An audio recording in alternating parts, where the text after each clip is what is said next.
สายปาร์ตี้หากที่เจ้าให้มามันมีค่าสำหรับตัวอายบ่เคยสิทำร้ายมันอายมีแค่เพียงเจียมตัวก่อนทุนหัวสิมาผัวพันโปรดอย่ามาทิ่มความฝันที่อายเลยนะบ่เคยให้ใจกับใครทั้งหัวใจก็มีแต่เจ้าผู้แสบผู้สาวบ่เคยสิหัวซาแต่ต้องยอมรับความเป็นจริงเพื่อผู้หญิงที่อายเห็นค่าให้คนใหม่ที่เขาเข้ามาดูแลดี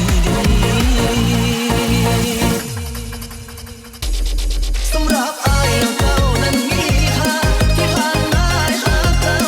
จริงให้เกียรติน้องเป็นผู้หญิงที่อายนั้นมีอยากเอ่ยปากเรียกเธอว่าแฟนย้ำความแค้นสักครั้งก็ยังดีอยากให้รู้ว่าที่เหตุแบบนี้อายมีผล Everybody fucking jump.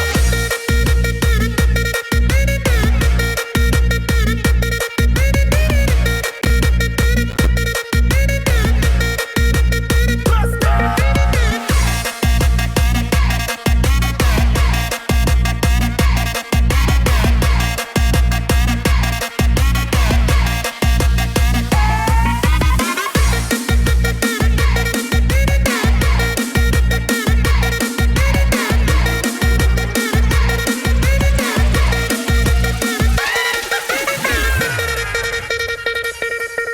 บอกเคยให้ใจกับใคร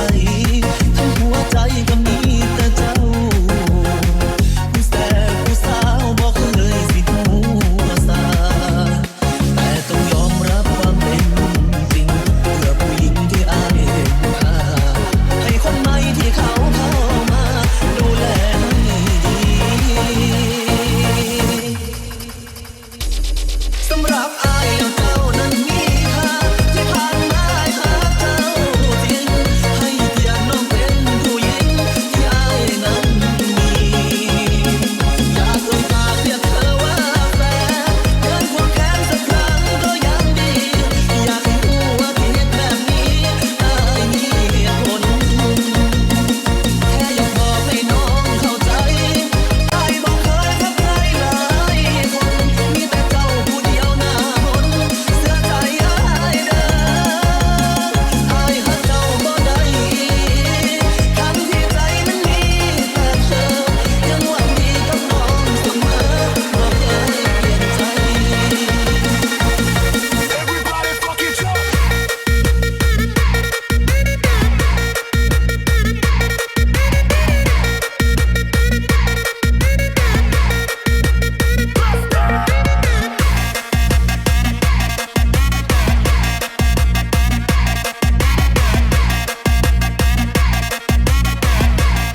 เอาหีมาดม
เย็นให้แย่แล้วส่งคืนแม่มันไปบาย